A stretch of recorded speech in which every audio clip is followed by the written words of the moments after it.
adult education program to come back and tell us about where they've gone in their life. Kind of like reminiscing about where they've been, what they've done. And they talk about the adversities they've come through. So tonight we have a graduate from the class of 2001. His name is Corey Manlip, and he's going to come and speak about his journey.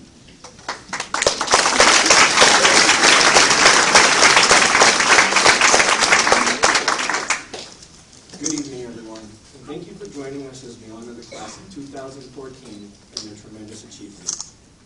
I'd like to start by congratulating the graduates. Your hard work and determination is why we're all here. I'd also like to thank the faculty here at Manchester Adult Learning Center for another great year.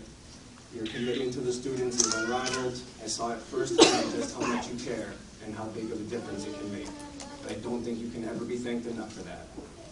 I'd also like to thank Mayor Gatsis, Governor Hassan, and everyone else for your continued support for a place like this where people can go, they correct their past mistakes, achieve their goals, and move on to a better life. My name is Corey. I had originally entered Manchester West in 1993 as part of the class of 97. It never quite worked out that way, and as senior year arrived, I had to face the realization I wouldn't be graduating with my class. At first, I thought I didn't care. But standing there in the crowd, watching everyone I knew graduate, I couldn't help but shed a few tears. And I promised myself that day that I would graduate. Fast forward 2 years, it's now 1999, now my 6th year at West, and I'm still no closer to graduating. So I signed up for a few night classes here to help get some of the credits I needed. My first night here, I had already spent most of the day in school, and I dreaded coming in for another 3 hours. But as I sat to listen to yet another teacher, I quickly realized I wasn't in any school I'd ever been in before. Yeah, sure, there was teachers, desks, textbooks, and even a bit more homework than I would have liked. But the atmosphere was different. As I looked around, I saw a dozen or so other people, some still in high school like me, others coming back for the first time in decades. Some were dirty and tired from a long day of work, or their hair was a mess from taking care of kids all day. But none of that mattered. We were all here for the same reason, to learn and finish what we started. A few months later, after a small disagreement with the principal at West, I was told not to come back. West had had enough. It was okay though, I didn't care. I knew my journey wasn't over, and 2 years later, I found myself at another graduation. Again, unable to control my emotions, but this time was different. I was on that stage. My friends and family were there to watch me. I finally did it. I was a graduate of Manchester Adult Learning Center's class of 2001. That summer, the question of what's next was constantly on my mind. And before it ended, the answer was decided. 9 months later, on April 28, 2002, I stared into the eyes of my beautiful baby boy. Sadly, like most young love, it didn't last, and 2 years later, I found myself alone with my son. His mom nowhere to be found.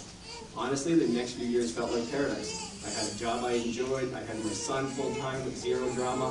What more could I want?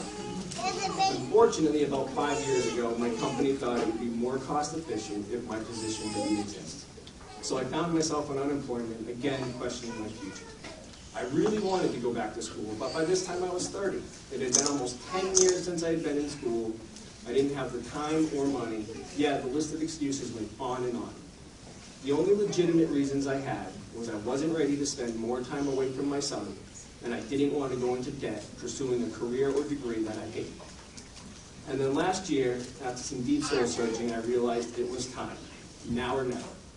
Brandon had entered those awkward preteen years where hanging out with dad is no longer cool, which turned out to be perfect timing because NHTI was offering a new degree program that immediately spoke to me. One problem. It had prerequisites that I doubted I met in high school. So I came back here 12 years after graduation to get my transcripts and see how I did. The bad news was I would have to retake biology and algebra and take chemistry for the first time. The good news was I was already in the perfect place for me to be, right here at Manchester Center for Adult Learning. So I signed up to take algebra and biology in the fall and would take chemistry in the spring. The butterflies I felt about coming back to school were enormous. I highly doubted I could do it. Really thought I was just wasting my time. It had been too long. But I told myself I'd at least try. Hope hoping one day, instead of telling my son what not to do, I'd be that positive role model, an example of hard work and determination paying off. And over the first few weeks of class, I started to feel all the doubts melt away as I rediscovered the confidence to stand tall and finally believe in myself. With that confidence came a desire to push myself, to really see what I could achieve if I tried. And before I knew it, the year was over and I had way surpassed my wildest dreams in the grades I earned. I guess what shocked me the most was how much fun I had while I was still learning. I really did enjoy going to class each week. I never thought I'd ever say that. But like I mentioned earlier, it's different here. The amazing teachers they've assembled treat you more like a peer than the typical student or like teacher relation, taking time out of their busy nights to come in and teach a bunch of adults who couldn't do it right the first time. They don't care about your past. What's important to them is that you're here now, and they do all they can to provide us with the tools and knowledge you will need to move forward in our life. So as I get ready to start college classes for the first time this fall, I'm no longer scared or nervous about failure. I'm now confident and excited about my future. I'm so glad I threw away that pile of excuses that was holding me back. Don't let doubt and fear paralyze you to the point you don't act in the face of an opportunity. Nothing good comes without risk. Take chances. Put yourself in position to be the best version of yourself you can be. You're all up here today because you wouldn't accept failure and have proven you have what it takes to walk the hard road and still succeed. Build on this momentum. Nothing is guaranteed. So if you want something, reach out, grab it. Don't let anyone tell you that you can't do it. Last year, when I made the decision to go back to school, I was asked, why are you wasting your time? You'll be about 40 by the time you get the degrees you want. The only response I could think of is, I'd rather be 40 just getting my degree than regret never going for it at all. You all have tremendous opportunity to do amazing things, and I wish you all the best of luck in whatever future you create for yourself. Thank you.